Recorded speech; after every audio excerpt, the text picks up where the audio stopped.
दीप कमल जी, पंचायत मंत्री को लेकर सवाल उठ रहे हैं और अब तो निर्दलीय विधायक सोमवीर सांगवान ने खुलकर बोल दिया और इससे पहले रामकरण जी भी बोल रहे थे। हालांकि उन्होंने कहा कि हमारे बड़े भाई हैं, सब कुछ कहा, लेकिन विरोध में वो भी नजर आए थे। क्या पार्टी स्तर पर उन्हें बात करने की कोशिश की जाएगी कि इस तरह की बातें क्यों हो रही हैं? कुछ आप इस पर प्रकाश डालें।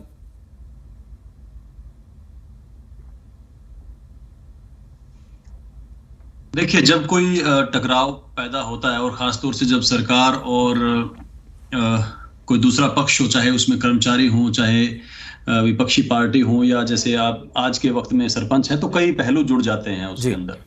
अब ये टकराव तो मेरे ख्याल से पिछले 1.5 महीने से चल रहा है, जब इन लोगों ने कार्यभार संभाला दिसंबर के महीने में, उसके बाद से ही बातें चल रही हैं। अब 1.5 महीने, और ये जो 1 महीने पहले का वाकया है, जब देवेंद्र बबली टोहाना क्षेत्र में किसी एक गांव में गए थे, एक प्रत्याशी के घर गए थे, वहां पर ये बात हुई थी। तो उसका अब 1-1.5 महीने बाद उसको मुख्य बिंदु बना देना, या ये कहना कि बाकी सारी बातें उतनी महत्वपूर्ण नहीं है, ये ज्यादा महत्वपूर्ण है, मुझे लगता है कि ये जो गोल पोस्ट है उसको चेंज करते रहने वाली एक स्ट्रेटेजी है कि एक बार इस दिशा में कोशिश की जाए, एक बार ये बात भी कह दी जाए, और कहीं ना कहीं ये जो आंदोलन है वो कितना ऑर्गेनाइज्ड है उस पर भी ये सवाल खड़े करता है कि किस दिशा में और किस वजह से आंदोलन हो रहा है। अब अगर सरपंचों को एक मंत्री की कोई बात चुभ गई, अच्छी नहीं लगी, तो ये गांव के लोगों और उनके मतदाताओं के विकास के कौन से हित में बात है? इस बात को मुद्दा बनाना, इससे उनके विकास का क्या संबंध है? जिस गांव की जिम्मेदारी उन सरपंचों ने ली है, जहां पे उनको काम करना है, साफ सफाई बनवानी है, अच्छा माहौल वहां पर तैयार करना है गांव में, उसके संदर्भ में ये बात इतनी महत्वपूर्ण कैसे हो जाती है? और अगर ये है कि कुछ निर्माण कार्य सरपंच अपने स्तर पर किसी को भी बुला के आसपास से करवा लें, और जो थोड़े ज्यादा बजट के हैं उन कामों के लिए ई टेंडरिंग हो जाए, और आसपास से बड़े ठेकेदार या नई टेक्नोलॉजी वाले ठेकेदार, या कुल मिलाकर एक ट्रांसपेरेंट तरीके से वहां पर ठेका दिया जाए, तो उसमें गांव के विकास को कैसे प्रभावित मानते हैं कि इससे गांव का विकास अच्छे से नहीं हो पाएगा?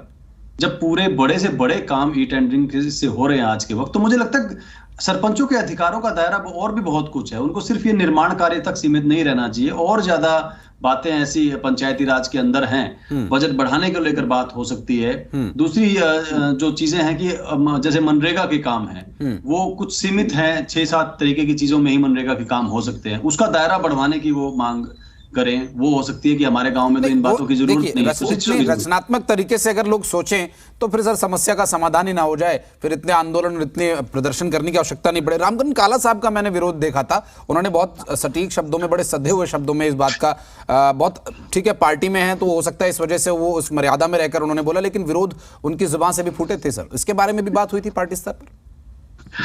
देखिए, और ये ऐसा नहीं है कि सिर्फ रामकरण काला या फिर कोई और विधायक ही सरपंचों का हित चाहते हैं या उन्हीं के पक्ष में बात करते हैं। हमारी पार्टी ने भी बार बार ये बात कही है कि सरपंच जो है, क्योंकि वो जनप्रतिनिधि हैं और लोगों के नुमाइंदे हैं, तो उनका सम्मान और उनकी बात तो सुनी जानी चाहिए। लेकिन उसके साथ साथ ये पहलू जरूर है कि सरकार ने एक ई टेंडरिंग की व्यवस्था अपनाई है, उसके जरिए पैसा खर्च करवाएं, काम विकास के काम करवाएं। खुद डिप्टी सीएम दुष्यंत चौटाला जी ने ये बात कही है कि अगर इस नई व्यवस्था के जरिए पैसा खर्च नहीं हो पाता है, काम में देरी होती है, काम अच्छे से नहीं हो पाते हैं, तो हम इस पर पुनर्विचार करेंगे। ये बात डिप्टी सीएम खुद कह चुके हैं अपनी जुबान से कि एक बार इसको आजमा कर तो देखिए। और 1100 करोड़ रुपए पिछले मेरे ख्याल से 2 हफ्ते पहले ही राज्य सरकार ने पंचायतों के लिए जारी किए हैं। उसके हिसाब से कोई 1600 जो पंचायतें हैं उन्होंने अपने प्रपोजल भी भेज दिए हैं। जो 5000 के आसपास रह गई हैं पंचायतें, उन लोगों को भी मैं तो ये कहूंगा, देखिए, अगर उनको लगता है कुछ बदलाव होना चाहिए और अधिकार चाहते हैं, संगठित हैं, वो पा लेंगे, लगे रहें, लेकिन गांव के विकास भी करवाते रहें। जी, काम नहीं रुकना चाहिए, आम लोगों का, पब्लिक का काम नहीं रुकना चाहिए। बिल्कुल दीप कमल जी, हमारी भी यही सोच है कि काम नहीं रुकना चाहिए। हमारा भी यही प्रयास है कि लोगों के लिए, जिनके लिए आप चुने गए, कम से कम उनका काम ठीक तरीके से